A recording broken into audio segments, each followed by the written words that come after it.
ឲ្យបងប្អូនមើលការគោរពផ្លែកៗដែលបងប្អូនអាចថាមិនដែលឃើញនៅវិហារចិញ្ចាក់ឬក៏ខ្មែរយើងហៅថាវិហារឬក៏ទីសក្ការៈបូជារបស់សាសនាស៊ីនតូមានបងប្រុសម្នាក់គាត់ធ្លាប់ខមមិនឲ្យខ្ញុំនិយាយខ្លះៗអំពីសាសនាស៊ីនតូនេះគឺមានប្រវត្តិយូរលង់មែនទែនគឺនៅស្រុកជប៉ុននេះគឺមានតាំងតែមុនគ្រិស្តសករាជសាសនាស៊ីនតូគឺជាសាសនាមួយដែលគេមានជំនឿទៅលើអាទិទេពគឺគេគិតថាអាទិទេពគឺស្ថិតនៅលើទន្លេស្ថិតនៅលើស្ទឹងស្ថិតនៅលើសមុទ្រស្ថិតនៅលើភ្នំស្ថិតនៅលើព្រៃឈើជាដើមហើយសូម្បីតែជាបាតុភូតធម្មជាតិក៏គេមានជំនឿថាកើតពីអាទិទេពបណ្ដាលដែរហើយសាសនាស៊ីនតូនឹងគេដូចជាអត់មានគម្ពីរដូចសាសនាដទៃទេដូចសាសនាយើង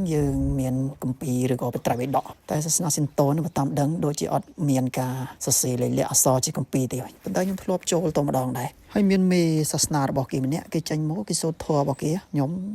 ធម៌ខ្មែរខ្លះខ្ញុំស្ដាប់អត់ដឹងផងរមកស្ដាប់ធម៌ជប៉ុនកាន់តែអត់យល់ខ្ញុំឃើញគេក្រាបខ្ញុំចេះតែក្រាបតាមគេទៅគេចូលបានម្ដងដែរកាលពីសង្គ្រាមលោកទី2យើងគឺប្រហែលជាដឹងហើយតែប៉ុន្តែខ្ញុំធ្លាប់និយាយច្រើនដងហើយតាក់ទងនឹងជំនឿមួយរបស់ជនជាតិជប៉ុនដែលគេយកជំនឿនេះទៅធ្វើជាប្រតិបត្តិការពិសេសមួយដែលមានឈ្មោះថា Kamikaze ឬក៏ Kami-sama ក្នុងភាសាជប៉ុនគេប្រែវិញថាអាទិទេពឬក៏ព្រះជាម្ចាស់ Kase ហ្នឹងគេប្រែថាខ្យល់អញ្ចឹងហើយសរុបមកពាក្យហ្នឹងគឺខ្យល់នៃអាទិទេពឬក៏ខ្យល់នៃព្រះជាម្ចាស់ហើយតាមពិតទៅតាក់ទងនឹងឈ្មោះKamikaze ហ្នឹងគឺខ្ញុំបានទៅស្រាវជ្រាវហើយគឺឈ្មោះនេះគឺមានតាំងតែពីបុរាណដោយសារតែមានពីសម័យនោះគឺមានជនជាតិម៉ុងហ្គោលកាលនោះគឺជនជាតិម៉ុងហ្គោលគឺជាប្រទេសមួយដ៏ធំមែនទែនបានលើកទ័ពតាមផ្លូវទឹកដើម្បីមកវាយជប៉ុនអញ្ចឹងស្រាប់តែមកដល់ជប៉ុនហើយគឺជួបជាមួយនឹងជនជាតិជប៉ុនក៏ចាត់ទុកថាព្រះជាម្ចាស់គឺជួយគេខ្យល់នៃព្រះជាម្ចាស់គឺជួយឲ្យសម្ពោរបស់ពួកម៉ុងហ្គោលិចអញ្ចឹងគេដាក់ឈ្មោះប្រតិបត្តិការមួយដែលគេយកទៅប្រើនៅក្នុងសង្គ្រាមលោកទី2ដែលជប៉ុនប្រើតបជាមួយអាមេរិកហ្នឹងគឺ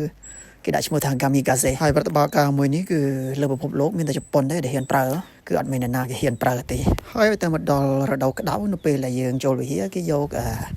ស្មៅមករុំធ្វើជារង្វង់ឲ្យយើងដើរលក្ខណៈដើរដោយលេខ8ខ្ញុំក៏អត់យល់ដែរខ្ញុំឃើញគេដើរខ្ញុំចាដើរតាមគេទៅអញ្ចឹងហើយយើងឆ្លងចូលទៅហើយបើយើងធ្វើការបោះកាក់និងធ្វើការគោរពឬក៏ធ្វើការបន់ស្រន់ឬក៏អធិដ្ឋានតាមបំណងប្រាថ្នារបស់យើងអ្នកខ្លះចង់មានចង់បានអីក៏អធិដ្ឋានតាមនឹងទៅ